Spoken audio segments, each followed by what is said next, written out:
안녕하세요. 중국 공산당 대가리 깨는 앵커 중대깨입니다. 조선족 댓글 알바의 폭로로 대깨문이 실체가 드러났습니다.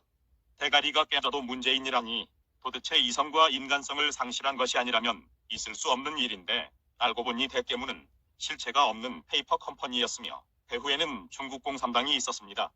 대한민국의 모든 여론 조작은 텔레그램과 트위터들을 통하여 이루어지는데 숫자가 1000여 개 정도라고 합니다. 세상의 진실을 모르고 평생을 개돼지로 산다는 것만큼 불행한 일은 없습니다. 대깨문 중에 한국인은 전체의 15% 정도이고 85% 이상은 모두 조선족입니다. 이들의 대다수가 한국에서 유학하고 있는 대학생들입니다. 지난 2017년 대선과 6, 13 지방선거에서도 조선족들이 모두 여론조작을 담당했으며 드루킹이나 김경수는 한국 측의 여론조작팀이었습니다. 엑스이버의 베스트 댓글과 여성들 위주의 카페에 올라오는 댓글은 모두 조선족 여론조작팀의 손을 거친다고 합니다.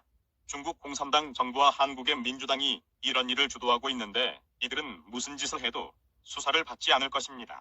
대다수 한국인들이 코로나에 집중하고 있는 동안 중국 정부는 한국의 모든 근간산업을 장악하기 위해 마술을 뻗치고 있습니다. 시선 돌리기에 성공한 중국은 민주당의 친중 정치인과 결탁하여 한국 전력을 삼킬 것입니다. 시진핑이 자기 실수를 한국 탓으로 돌리기 위해서 대구 우한 폐렴 사태를 이용하는 것은 100% 실화입니다. 한국처럼 인구가 오밀조밀한 나라에 특정 지역만 유별나게 발병될 리가 없고 대구가 파산 상태라면 이미 다른 지역도 별반 다를 바가 없을 것입니다.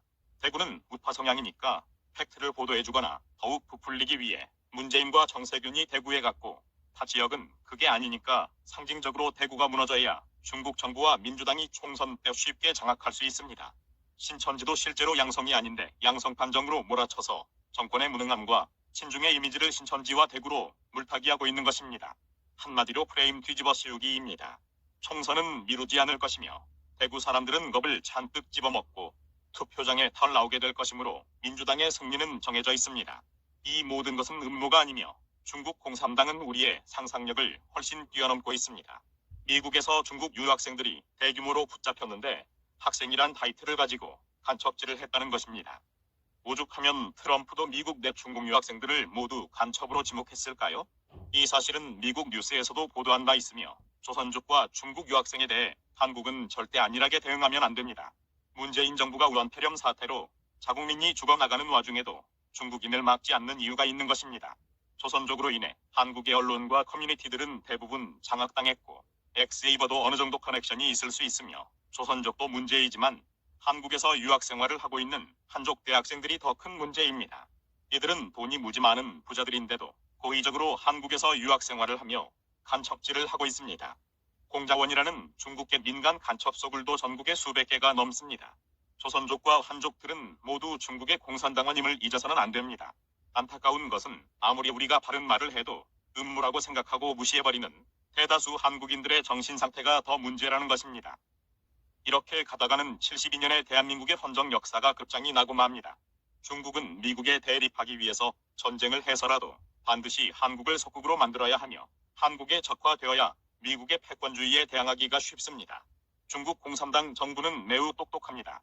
한국에 미군이 주둔하고 있는데 한국을 내버려 두고 미국과 바로 싸울 것 같나요?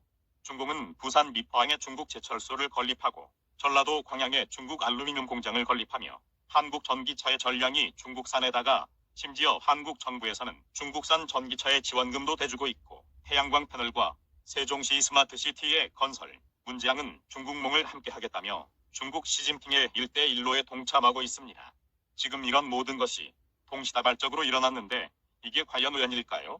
제주도 땅은 이미 중국인들이 몽땅 사버려서 이미 중국 손으로 넘어갔고 중국은 이번에 한국 전력도 손에 넣었습니다.